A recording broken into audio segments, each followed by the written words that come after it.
You know, if the cell towers go down right now, how do I tell my family I'm safe? And how do I tell them where I am? This isn't a phone. It doesn't need a SIM card. It doesn't need a monthly subscription, but it can track my location and send messages from miles away. And the device we're looking at today is the Elecrow ThinkNode-M5. And I want to thank Elecrow for sending this over. Actually, they sent over two mints in one, so that I could test this device on this channel. This isn't a phone, and it doesn't need a SIM card, and it also doesn't need a subscription to keep in touch with your family and friends. But it can track my location and send messages from miles away using a radio band you probably didn't even know existed. I didn't even know it existed until I talked to my good friend Jamie over at Jamie's Hack Shack.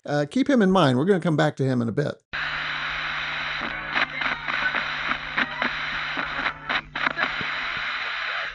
Hey, welcome back, friends. I am Retro Combs. Usually we talk about streaming movies, other gadgets, content consumption, tablets, but today we're going to do something a little bit different on the channel. We're talking about streaming data when the internet is broken. It's a LoRa transceiver. LoRa stands for long range. You may have heard about it. It's all the rage on the YouTubes. It allows us to send text messages and GPS coordinates over massive distances using low power radio waves. As a matter of fact, I even saw a Meshtastic network for the first time at Vintage Computer Festival Midwest. They were using Meshtastic to keep everybody informed on retro computing devices. Got to take a look at that sometime on my other channel at Retro Combs. Now, going back to the device, Elecrow has not asked to see this video in advance. So it's just you, me, Jamie, and the airwaves. Let's see what this thing is capable of doing. Now, later on, I'm going to show you another device that has a keyboard, but I'm not going to get ahead of myself. That's for another video. That's for a follow-up video to this one. So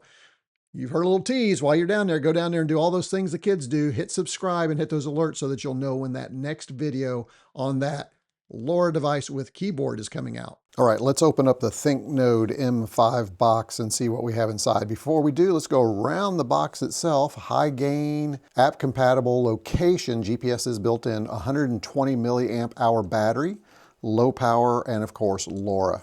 Love the look of the device, that's for sure. Let's see what we have over here. Nothing on the side, on the back. A little different view this time. Instead of the case, we see what it looks like without the case. All right, this is a slip cover. Let's go ahead and take this off. And inside the box, let's see what we have. A nice little plastic box here. Open this up. A quick set of instructions. Meshtastic series transceiver device powered by the ESP32-S3. LoRa antenna, the EPD, the product status LED. It's got a buzzer built in, probably for alerts.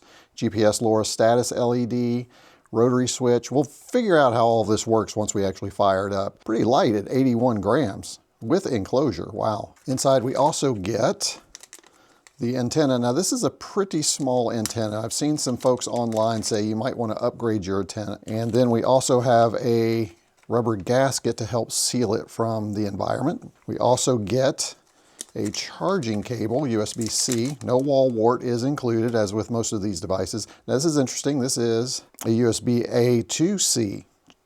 And then we have the Meshtastic device itself. Let's see if there's anything else in here. There is not. And let's go ahead and affix our antenna. This little seal is a little tricky. Let's put that in here where it belongs. There we go. Seat it right in there in that little area. And then we're going to do it this way. Hopefully that will seat it in there for us. Okay, and peel off the protective screen cover. And there we have the meshtastic.org. It says it's in sleeping mode right now. See the buttons? Here's our GPS on-off switch. Here's a couple of our controls. We'll figure out what those do as we get in here. And then our rotary switch here. And that's it. So let's go ahead and apply some power to this thing, and then we'll turn it on. We are going to plug into the G-Tryon USB-C charger. I love this little guy. I just use this thing regularly and love it to death. It's great for these types of devices. So we'll go ahead and pull our plug, and we will plug it in to charge. And you can see it blinking, showing that we're charging. All right, let's go ahead and get the ThinkNode-M5 connected to my Android phone. In this case, the Google Pixel Pro 10 Fold. Go to the Play Store. We're looking for an app called, simply enough, Meshtastic. Go ahead and install. Let's go ahead and open up the app. See, we have a welcome to Meshtastic. Stay connected anywhere, create your own networks, track and share locations. Very cool. Let's get started. Now that the software is installed, let's turn on the ThinkNode. Turn that on, the little e-ink display fires up. By the way, this rotary dial here changes the brightness of the display. It doesn't do anything else. There's no push button switches. Everything is controlled with these two buttons right here. Now, when we turn it on, that puts it into Bluetooth pairing mode. Let's go ahead and set that down right here. Let's go ahead and scan, and you can see that Meshtastic 76 Charlie 0 is here. Let's go ahead and hit. And you can see that it's connected. Now, what you didn't see is, because I've already connected this once, is the first time you connect it, there will be a code generated, a Bluetooth code, a 6-digit code, and you'll need to type that in to connect your device with your phone. So looking down the side here, we have conversations. I don't have any. We can look at our nodes here. There's one here called Brown County. Interestingly about Brown County is that's a whole nother county away, and I'm in a basement. So that kind of tells you the power of the LoRa radio network. Let's go to our mesh map so you can see what's going on. Check that out. You can see all those nodes right there, and we can zoom out. So these are the ones that I am seeing, and you can take a look at the geographic area that we're covering. And I'm sure if I got out of my basement, there probably would be more Meshtastic devices available. We do have settings over here. I will not go into all of these settings. A lot of this stuff you will want to read about and explore before you go playing with it, because you could bork your Meshtastic device if you're not careful and change the settings incorrectly. New message from Meshtastic DB8. Looks like I have a test 1, 2, 3. Let's send a message back. Looks like we have a notification here and a reply. Sweet. Let's just see who this is. Is this Jamie? So going back to our settings, here's canned messages. You can set those up, and that's handy if you want to set up some default messages where you can easily use your buttons on the side of the device. And what timing?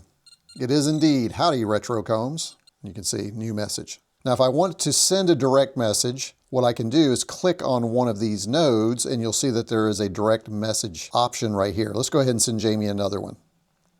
So you can see that that pops back up, but I could send any one of these folks a message if I'd like to do that. The better thing about the ThinkNode-M5 is it comes ready to go right out of the box. You just simply turn it on and it powers right up. You're ready to go. The good news is it's future-proof. Using the USB-C adapter, we can flash future firmware on this device. All right, let me go through the screens of the ThinkNode Meshtastic software for you. All right, so the first screen is the time. The time will not be synced until you connect via a Bluetooth device. The next screen is our system screen, and it lets us know what our signal strength is and our heap and our flash. It also tells us our firmware version. It also tells us if we have any clients connected, such as our Bluetooth phone. The next one is the LoRa info. This one shows me that I am in client role and I am in the US on the long mod network at a frequency of 902.688 megahertz. The next screen is your position. If the GPS switch is up, then it will track satellites, and this page will tell you how many satellites you are connected to. You'll need to be outside in an open air to get a good connection. However, inside of home, I've reached up to 3 or 4 satellites. Next one is your bearings. You can find the bearings to other LoRa devices, which is really cool if you're doing some land navigation, or if you have a partner out about and you two need to meet up somewhere, you can use the bearings screen to start to work your way towards them. The next screen we have is distance. Not only do you want to know what direction, but you kind of would like to know how far you're going to have to walk. The next screen is really helpful. It's called your hops and signals screen. Now this one tells you how many people or how many nodes you're going to hop from to get to someone else. So for instance, I have someone here who is 4 hops away. If one of those hops breaks, it's not going to get to that individual. And then this screen is the last heard. This will tell you when we last heard from those nodes within the Meshtastic network. And then this screen is where you can read messages that have been sent to you directly. And this screen is our online status screen. It tells us what our power is on our battery, how many nodes are online, whether we're connected to satellites, how long we've been using the device, our uptime, what our voltage is from our battery, and it'll also tell you the name that you're broadcasting as well as your short name. Okay, well now that I know that I can connect to Jamie or Jamie's Hack Shack, who's just a couple of houses down, again, but from my basement, the next thing we should do is really test out and see how far we can transmit with this device. So what we're going to do is we are going to station Jamie at one of our key locations in Columbus, Indiana. It's actually north of Columbus, Indiana. It's at the airport. And then I'm going to take off in the car and I'm going to drive around town and we're going to see if we can communicate at different locations throughout the city. But before we drive, let's clear up the big question. You probably are asking yourself, is it legal? Do I need a ham license to operate on the LoRa band? It is legal. We are operating on 915 megahertz, which is the industrial, scientific, and medical band. Think of it like the public park for radio waves. You don't need a ham license to operate on this frequency, provided you stay within the power limits which Meshtastic handles for you. Now, if you go outside of those power limits,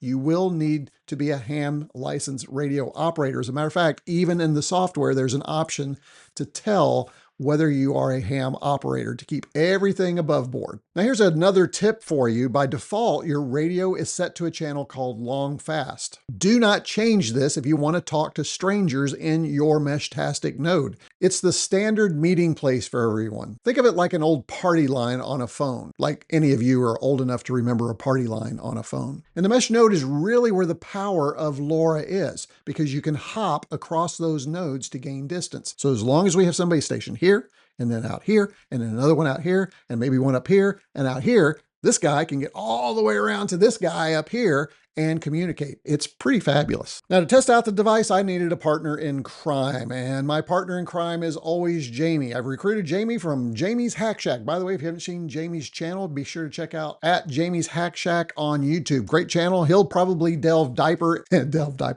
diaper. Jamie's channel is a little more geeky in the electronics world than I am. I look at these from a user perspective. He would probably get into this and break it apart and tell you exactly what's inside. That's not me. So what we've done is I've asked Jamie if he would, hey, would you blow a Saturday morning and just sit in a single location for me all day? And bless his heart, Jamie agreed to do that. Headed to Dunkin' Donuts to meet with Jamie over at Jamie's Hack Shack, who's going to help me with today's experiment with the ThinkNode-M5. Best laid plans, I had hoped for a nice sunny day. Turns out we got a cloudy winter day, which I expected winter, but I was hoping for a little more sun. But that should not affect our ability to pick up each other's signals on our devices.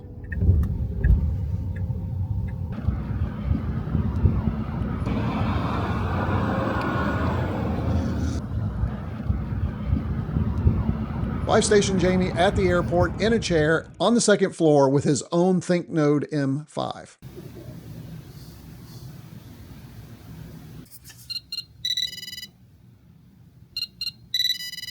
What I'm going to do is I'm going to grab the Tesla and I'm going to run around town. And we're going to see how far within the town limits I can get. Now, I should tell you, Columbus, Indiana is not a huge town. We have a population of about 40,000 folks within town. So distance from north to south, maybe 6-7 miles. But we're going to see if we can at least contact each other within our city limits. I think you're going to be surprised by the results. Now, again, Jamie will be able to track me not by my phone GPS or a connection or a Find My or Find This kind of app on our phone. He's going to be tracking my ThinkNode's GPS that I'll have sending coordinates regularly as I travel through town. Now, the fun thing about Columbus, Indiana, it is an architectural mecca. There are some really cool architecture in Columbus, Indiana. And we're going to hit the first one, which is the North Christian Church spire. This is about 1.5 miles from Jamie's location. And then I'm going to see if I can connect with Jamie. Let's see what happened. I got 21 online, it shows for me, and it'll actually connected to 11 satellites. Oh, I just got something from the Hack Shack too. Yeah, I moved it up off my car a little bit. It was just sitting on the car and put it in the air. All right, that's pretty good. First one is a success, and we would hope that about 1.5 miles away we could do that. So now what we're going to do is head down to the first of 2 parks we'll visit in our community, and this one is Donner Park. Now we're going to send a message to Jamie on the ThinkNode-M5 here. We're a little bit further away. Got 22 online. Let's see if we can get to him. So just sent that. Looks like, according to this, Jamie is 2 hops away. And we have a response. So, working at Donner Park. So the next thing we're going to do is I am going to take the car and I'm going to head to Millrace Park. Millrace Park is a park on our Little White River, and it's about 4 miles away from where Jamie is. Okay, so now we are at Millrace Park, and let's see if we can contact Jamie. We're about 3 miles away now, which doesn't seem like a long distance, but there's a lot of buildings. There are some hills, there are some berms in between us. So we also have this great tower back here. If things don't work out, we could go up the tower, but let's see what we have here. Let's give him a shot and see if we can send a message. Oh, looks like he beat us to the punch. We already have a message. So it is working. Ground level test for you, 1, 2, 3. Roger. Message received. It'd be neat to see what the SNR difference is between the ground and the top, but that's cool. Yeah, I think I'm going to do a quick drone shot, but I don't think I'm going to go up there. I think I'd rather take the time and stretch out and see how much further I can go. I'm trying to think, this one thing that says 201, is that meters as far as it thinks it's you're away from me, or is that, what does that mean, or is that elevation? I think it's... 201 MSL. Where are you seeing that? When I'm looking at the node view and I'm searching, and I've got it narrowed down to your M5. Let me pull it. It says you're two hops away, and it says I guess you see 11 satellites, but that was 2 minutes ago, and it said 201 meters MSL. Yeah, 2 minutes. Yeah, I think that's elevation. Yeah. What's the channel utility and the air utility? So that's like, I guess, air utilization, like the channel utilization that we're currently on. Yeah. If that's what you're talking about. Yeah, I guess so. Okay. All right. Well, I'm going to do a quick drone footage here, and then I'm going to. I think I'm going to drive south a couple of miles, and we'll see if I would like to get like 2 more miles down over the bridge, and then we'll see what it looks like there. So that's pretty good. I didn't have to use the tower to make a connection. I just stood outside my car and sent my alert. So at that point, we were only looking at a couple of locations, but I decided I wanted to go a little bit further. I wanted to take it about 6 miles out. So I ran outside of town, across the bridge, and went to... Okay, we're going to try a real test now. I'm actually going to the county fairgrounds. That would be about as far south as we can get from Jamie's northern position. And if we can make a connection there, that basically means that anywhere within our community, we can send these direct messages via LoRa. That would be really kind of cool to have that opportunity. But here, we're coming up on the fairgrounds. We'll test it out here in just a minute. Now, interestingly, what was important for this to work is I needed additional nodes within our map. And as I looked on the map, I found plenty of nodes. Folks have Meshtastic networks fired up in our community. They're fired up about Meshtastic, evidently, in our community. Okay, we're at the fairgrounds, as I mentioned, and we're way south. I'm going to send a message to Jamie and see if it is received. Did you receive this message? Let's see if it goes. We've got the little cloud thing going right there. Looks like it's sent. So let's see if we get a response from Jamie. And we have a message. Outstanding. Again, another success. So as long as we have Meshtastic nodes between us, we were able to broadcast at a pretty good distance. Now, I will tell you this, I could have gone further. As I looked at the nodes on my map, I could have gone further south. At that point, though, I was pretty comfortable and very pleased with what I was able to do with the Meshtastic as far as distance and communication. It's pretty cool. Now, as I head back to Jamie in the Tesla, let me give you some thoughts about this Meshtastic device, the ThinkNode-M5. It does not have a keyboard. So as it stands, if you have this device and you have not paired your phone via Bluetooth, you don't have a way to respond to a message. All you can do is read messages, which in some situations that might be okay. And I have to admit, I really like this form factor. I like the e-ink display on it. That's going to make sure that we don't burn the power. I've been getting about 14 hours of constant on. So if you're going on a trip, that's pretty good. It charges really quickly via USB-C. The controls are pretty easy to use. They get a little cluttered. Again, you only have 2 buttons here to move through the menus. This will be one that travels with me constantly. Now, if you thought this was cool, you're going to want to come back for a future video where I look at a device that has a built-in keyboard and is on the LoRa Meshtastic network. In the meantime, thanks to Jamie for helping me with my little LoRa experiment. Check out his channel for other great projects like this one. And if you really enjoyed this, check out this playlist right here where I have other great videos that are very similar to this one that I think you'll enjoy. That's it for me. Retro Combs out. See you in the Meshtastic network.